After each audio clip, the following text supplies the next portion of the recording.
Shri Venkateswara gold తాకట్టులో ఉన్న మీ బంగారాన్ని విడిపించి కొనబడును.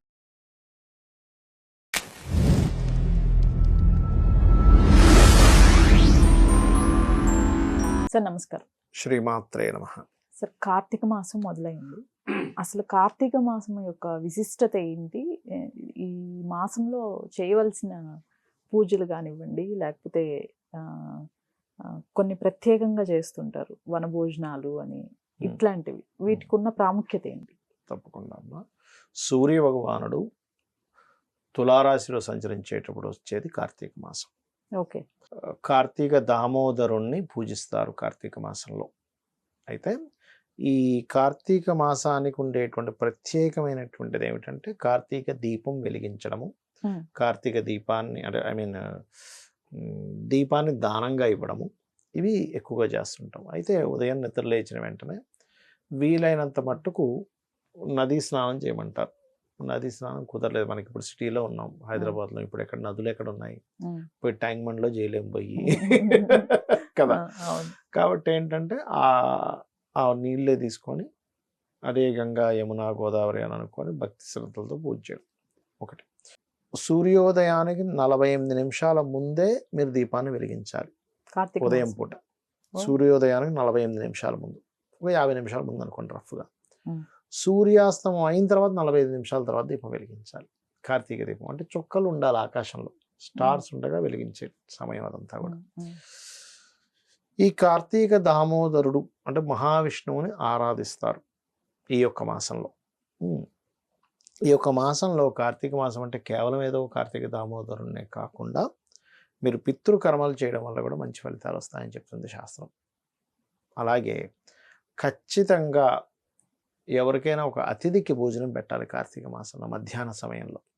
ఎవరైనా అతిథి వచ్చారు, అతిథి అంటే అక్కడ మామూలు మనిషి రూపంలో కనబడతాడు మీకు, కానీ అతనిలో ఆ పరమేశ్వరుడు కానివ్వండి, ఆ మహావిష్ణువు కానీ ఉంటాడు ఈ కార్తీక మాసంలో భోజనం పెట్టినప్పుడు. సరే మీకు ఎవరు లేరండి, నాకు ఫ్రెండ్స్ ఎవరు లేరు, అతిథి లేరు, చక్కగా ప్యాక్ చేసేసి ఎవరికైనా అన్నం పెట్టండి, చాలా మంచిది కార్తీక మాసంలో. అలాగే కార్తీక పురాణాన్ని చదువుతూ ఉంటారు కొంతమంది. ఇంకొంతమంది ఏంటంటే అసలు కార్తీక పురాణం అనేది లేదు, ఇదంతా ట్రాష్ అది ఇది అంటారు, కానీ అది ఏమీ కాదు, ఉంది. ఖచ్చితంగా ఆ కార్తీక సంబంధించినటువంటిది ఉంది. అట్లాగే సూర్యుడు ఎప్పుడైతే తులారాశిలో సంచరిస్తుంటాడో, సర్వసాధారణంగా మనకి సూర్యుడు ఈ సంవత్సరం అంటే ప్రతి సంవత్సరం కూడా 17-18 తారీఖుల్లో వచ్చేస్తాడు.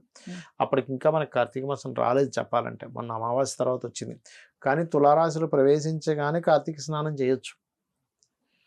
సూర్యుడు తులలో ఉన్నప్పుడు ఏంటంటే ఎందుకు చేస్తాము, ఏం చేస్తాము కార్తీక మాసంలో? ఉదయం 4 గంటలు వేస్తాము, ఒక దీక్ష తీసుకున్నట్టే 4 రోజుల పాటు చల్లటి స్నానంతో చేయమని చెప్తుంది శాస్త్రం.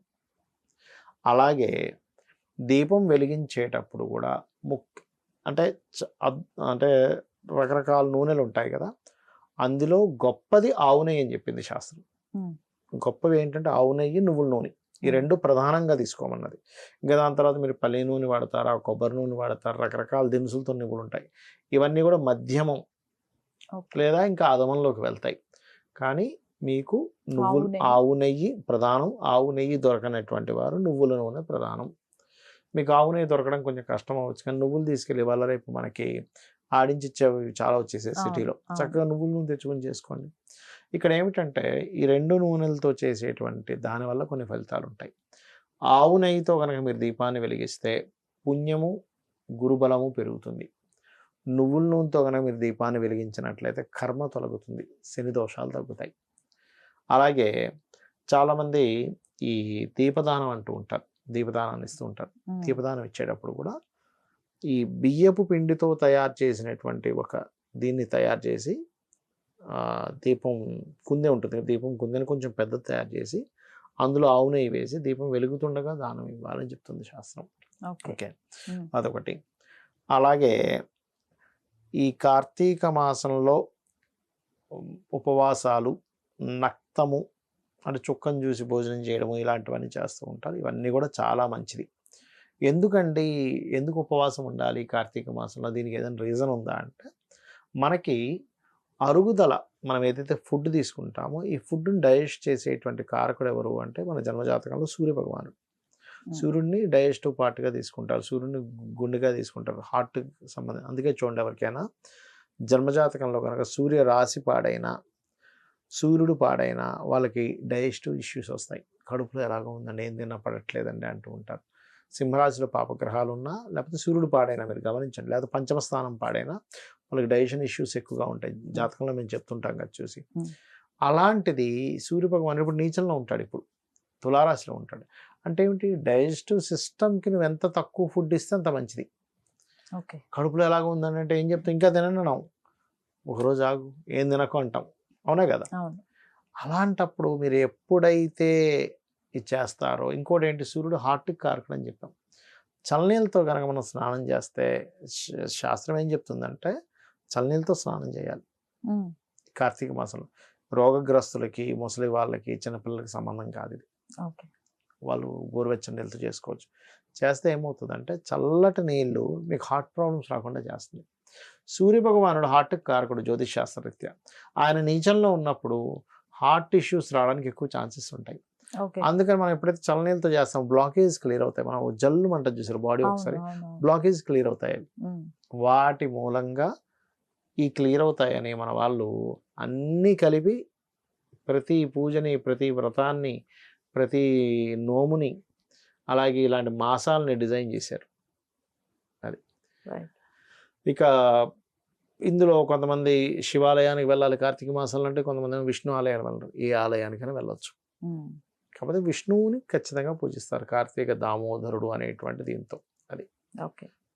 ఎక్కువ శివుడిని కూడా చేస్తారు, తప్పేం కాదు. శివుడు విష్ణువు ఒకటేనమ్మా. ఇప్పుడు నేను మీకు గుర్తుందో లేదో, విశ్వవసు నామ సంవత్సరం స్టార్టింగ్లో నేను మీకు మాట అన్నా, ఈ సంవత్సరం శని మారాడు, శివుడు విష్ణువు మీద కొన్ని గొడవలు స్టార్ట్ అవుతాయి అన్నాను. గుర్తుందా మీకు? అవును సార్, అవును. గుర్తుందా మీకు? ఇప్పుడు చూడండి, కొంచెం ప్రారంభమయ్యి చూస్తున్నారా యూట్యూబ్లో? అవును సార్. అమ్మో అసలు, ఎందుకంటే శని మీన రాశిలో సంచరించేటప్పుడు ఇటువంటి వస్తూ ఉంటాయమ్మ అసలు సాధారణంగా. ఓకే. అది అట్లా. Thank you. శ్రీమాత్రే నమః.